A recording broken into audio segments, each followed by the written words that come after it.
प्यारे बच्चों नमस्कार। स्वागत है आप सभी का हमारे YouTube चैनल पर। और प्रेस बैंक की सीरीज को हम चैप्टर 6 पर लेकर के पहुंच चुके हैं। देखिए चैप्टर 6 का जो पहला क्वेश्चन है गैस इस साल के लिए बहुत ज्यादा इंपॉर्टेंट है। तो आपको देखना यह है कि कहता क्या है, यदि कोई रेखा एक त्रिभुज ABC की भुजाओं AB और AC को क्रमशः D और E पर प्रतिच्छेद करे तथा BC भुजा के समांतर हो तो सिद्ध कीजिए कि AD बटे AB बराबर AE बटे EC। गाइस आपको समझना यह है कि आपके पास एक ट्रायंगल है, ठीक है। इस तरह से आपके पास मान लीजिए एक ट्रायंगल है। अब ट्रायंगल में क्या बोल रहा है कि एक लाइन है, ये ट्रायंगल का नाम क्या है ABC और लाइन का नाम क्या है D और E, ठीक है। और ये लाइन जो है वो इसके पैरेलल है। ये बोल रहा है कि ये लाइन इसके पैरेलल है। तो आप लिखेंगे पहले कि क्या क्या दिया है। दिया है त्रिभुज ABC में क्या दिया है, DE समांतर BC। सिद्ध करना है। क्या सिद्ध करना है गाइस? सिद्ध करना है। देख लीजिए क्या सिद्ध करना है। AD बटे DB, AD बटे AB है, सॉरी AD बटे AB इक्वल टू AE बटे AC। तो चलिए गाइस उत्पत्ति में आते हैं और उत्पत्ति में आके क्या लिखेंगे, देखेंगे कि उत्पत्ति में आकर के क्या लिखते हैं गाइस कि ये लाइन इसके पैरेलल है। लिखेंगे सिंस चूंकि DE parallel to BC, DE BC के समांतर है। तो थेल्स प्रमेय के अनुसार, थेल्स प्रमेय के अनुसार, थेल्स प्रमेय ने क्या कहा था कि ये हो जाएगा AD बटे DB बराबर AE बटे EC। वैसे अगर हम व्युत्क्रम नियम लगा दें, अब आप बोले कि व्युत्क्रम नियम क्या होता है। व्युत्क्रम नियम मतलब उल्टा, अंश को हर में, अंश और हर को अंश में, न्यूमरेटर टू डिनोमिनेटर अगर हम चेंज कर दें, DB को अगर हम ऊपर लिख दें और AD को नीचे, तो कोई दिक्कत नहीं आएगी। और ऐसे ही क्या कर दे, EC को ऊपर लिख दे और AE के नीचे लिख दे, तब भी कोई दिक्कत नहीं आए। अब क्या करते हैं, एक नया रूल, दोनों तरफ हम 1 ऐड कर देते हैं। मतलब ये कि DB अपान AD को रहने देते हैं और प्लस कर देते हैं 1, EC अपान AE को रहने देते हैं और प्लस कर देते हैं 1। तो देखिए अगर DB ऊपर जाएगा, ये DB लिखा है और प्लस AD, ठीक है, तो नीचे क्या है AD बचेगा। ये EC plus AE equal to क्या, AE। गाइस आपको समझना ये है कि DB और AD मिलके क्या बनाएंगे, AB बना देंगे, ठीक है। AB बना दिए और नीचे क्या बच रहा है आपका, AD बच रहा। EC और AE मिलके AC बनाएंगे और नीचे क्या बच रहा है, AE बच रहा। तो इसी को आप कर सकते हैं, ठीक है। फिर से आप डिनोमिनेटर टू न्यूमरेटर चेंज कर दीजिए। देखिए AD को ऊपर भेजना है ना, तो आप इसको क्या बना सकते हैं, AD अपान AB, ठीक है, और AE अपान AC। ये प्रूफ हो गया। किस नियम से हुआ, मतलब आपको ध्यान रखना है कि ये हुआ कैसे, व्युत्क्रम नियम। ये नियम कौन सा कहलाता है, व्युत्क्रम नियम कहलाता है। नीचे से ऊपर भेजना, ये नियम व्युत्क्रम कहलाता है। तो इस तरह से अपना ये क्वेश्चन प्रूफ होता है। तो गाइस देखिए क्वेश्चन नंबर 2 क्या बोलता है। आकृति में DE समांतर BC, जो DE लाइन है वो BC के बिल्कुल समांतर, ध्यान से देखिएगा, DE जो है BC के बिल्कुल समांतर, ठीक है ना। क्या लिखेंगे, त्रिभुज ABC में DE समांतर है BC के, DE पैरेलल टू BC। फिर देखिए क्या है, तो लिखेंगे थेल्स प्रमेय के अनुसार क्या हो जाएगा, AD बटे DB इक्वल टू AE बटे EC। कहां से हुआ ये, थेल्स प्रमेय, थेल्स प्रमेय के अनुसार, है ना। तो अब देखिए क्या है, AD कितना दिया है, AD की जगह है 1.5, तो आपने लिख दिया 1.5। DB कितना है 3, AE कितना है 1, EC आपको नहीं पता, EC ही तो निकालना है। इसमें देखिए एक डिजिट में डेसिमल लगा, चेंज कर लीजिए उसको। तो उसको आप डेसिमल से हटाने के लिए क्या करेंगे, नीचे 10 का मल्टीप्लाई कर दीजिए, डेसिमल हट जाएगा। तो ये बन जाएगा 1 अपान EC। 15 से काटिए, 15 कम 15, 15 दूनी 30। तो इसे आप बना सकते हैं, EC का क्रॉस मल्टीप्लिकेशन करिए, है ना। EC का 1 में मल्टीप्लाई, तो EC 1 कम EC और 2 का 1 में 2 1 कम 2 सेंटीमीटर। तो आपका सही जवाब हो गया guys EC equal to 2 centimetre. तो गाइज देखिए क्वेश्चन नंबर 3 क्या बोलता है कि 10 मीटर लंबी एक सीढ़ी एक दीवार पर टिकाने पर भूमि से 8 मीटर की ऊंचाई पर स्थित एक खिड़की तक पहुंचती है। दीवार के आधार से सीढ़ी के निचले सिरे की दूरी ज्ञात कीजिए। आपको समझना ऐसे है कि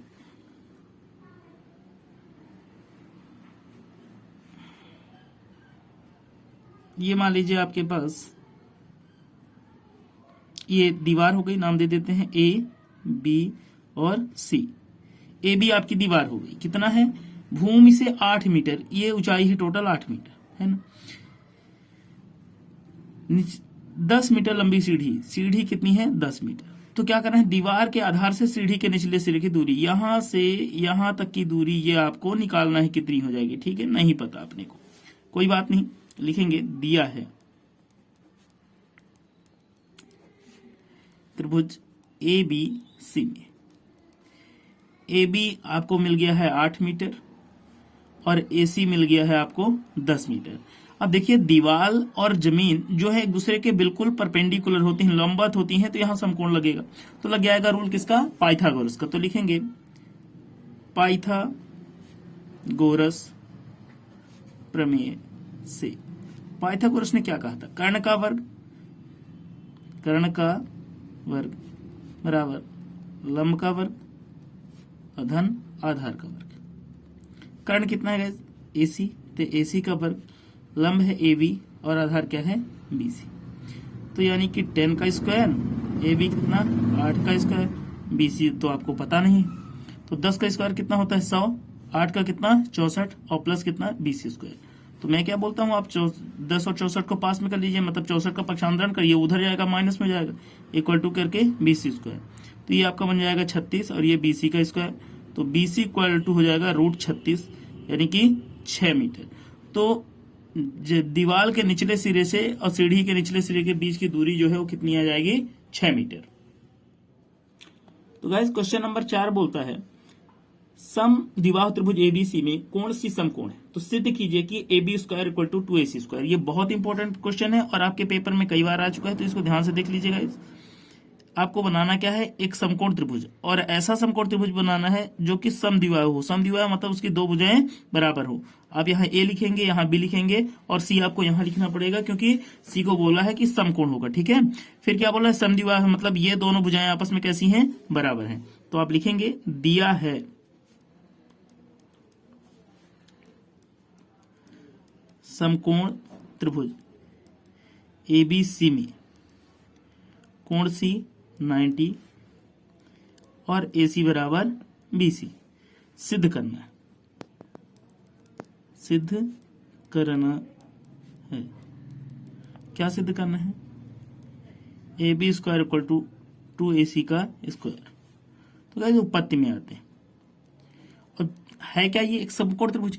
अब समकोण त्रिभुज है तो रूल कौन सा लगेगा, पाइथागोरस। तो आप लगा दीजिए समकोण त्रिभुज एबीसी में पाइथागोरस प्रमेय से। समकोण त्रिभुज ए बी सी में कौन सा रूल, पाइथागोरस प्रमेय।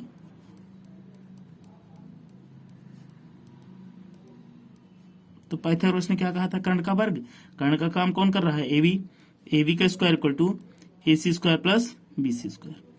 अब आप यहां देखेंगे कि BC और AC दोनों इक्वल हैं, ठीक है ना, AC और BC इक्वल है, तो आपको जरूरत है किसकी, AC की। तो BC की जगह पर AC पुट कर दीजिए, AB square equal to AC square, और इसकी जगह फिर से आपने लिख दिया AC का स्क्वायर। तो इस तरह से आपका बन गया AB square equal to 2AC का स्क्वायर, है ना, AC स्क्वायर से स्क्वायर में 2 इसका स्क्वायर। तो इस तरह से आपका ये प्रूफ हो जाता है, ठीक है।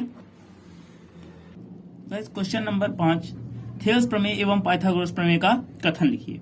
या तो ये दोनों क्वेश्चन एक साथ आ सकते हैं, या तो ऐसा होगा कि थेल्स प्रमेय का कथन लिखिए। तो अगर पेपर में आता है थेल्स प्रमेय का कथन लिखिए, तो कथन के साथ साथ आपको उसका डायग्राम बनाना है। अगर पाइथागोरस आता है तब भी उसको पाइथागोरस लिखने के बाद डायग्राम बनाना है। लेकिन अगर दो स्टेटमेंट आते हैं तो फिर आपको डायग्राम नहीं बनाना है, तब सिर्फ आपको स्टेटमेंट नोट कर देना है, ठीक है ना। तो पहले हम लिख लेते हैं थेल्स प्रमेय।